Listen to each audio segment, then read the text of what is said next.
Umar Ahmed, IFL TV, MPK Global. I'm at BXI in London, joined by Lawrence Okolie.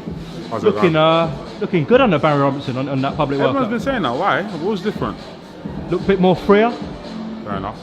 That's what everyone's been saying. Yeah, that's weird because as I left, everyone's like, "Wow, there's a big difference," but I don't really know what the difference is. I might keep the hat on. I'm not gonna lie, I ain't got a haircut yet. I've heard your opponent Sean Miller, is it, pulled out? For me, I never know who I'm gonna fight unless it's a title fight now, I guess. So I don't know who's gonna be there, but I'm just gonna handle what I have to handle and then move on. So talks of WADI Camacho fight happening soon. Yeah, Are we any closer to that? I hope so.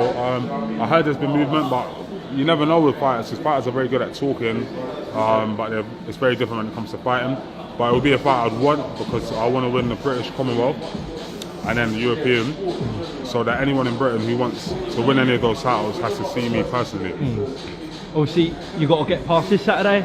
Yeah. Maybe one more domestic dust up and then Dennis Lebedev on your radar? That's what I'm talking about. So like I said, British, Commonwealth, European, after that, the world. Now I've got to ask you, after your public workout, there was a bit of confrontation with yourself and your trainer with DEION JUMAH, is it? Don't want to talk about it? No, I don't know who that is or confrontation. I didn't have a confrontation. I just finished my public workout, walked out, said hi to everyone, and then, did this interview. Well, I guess it was more your trainer, Barry Robinson, and him. What was he saying to you? I have no. Oh well, if you want to talk about that guy, nothing. They just don't have nothing to say really. It's just, I think we're getting to a stage now where people just want a bit of hype, and I've done it. I've done it with Chamberlain. I've done it. It's annoying to me that. Are you getting sick of people using your name? Yeah, 100%. And it's just like they use my name and they discredit me, but they haven't done what I've done, and they can't do what I can do. So it is what it is. So I have to deal with it. And I feel like it's my fault for even entertaining it sometimes, or my fault for giving them opportunity to feel like they're on the same level as me, with not knocking out all my opponents maybe, or a couple clingy rubbish fights. Maybe that's where it is, but they're not on my level. They never will be on my level, and that's the end of that. Just got to move on with what you do in the ring now. Exactly. Yeah. Do you know who the opponent is actually on Saturday? No. No idea? No. I mean, I keep getting told different names. I was told I was fighting WADI today, but so who told you that? Not today, but I mean, I was told I was fighting WADI on this show. I was told other names. I'm sick of all of these fighters. You know what I mean? That's why I rate Chamberlain, for example. He took the fight. I rate Watkins, and I rate Askins. I don't rate none of the other British fighters because all they know how to do is social media and like slag me off.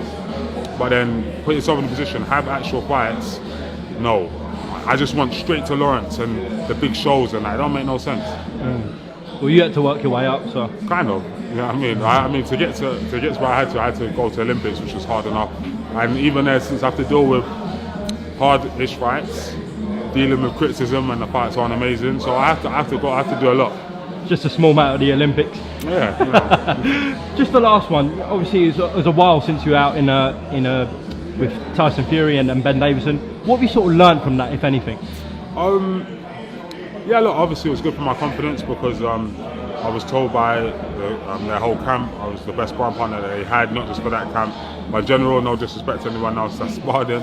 And I gave him what he needed, and it was good for myself to kind of have to, work on my brain against someone who's constantly moving, constantly fainting, constantly thinking. So it was good in that way, and like I said, boxing is more than just being big and strong. You have to add stuff to your game. All right, cheers, Lawrence, and see you tomorrow. Nice one, bro.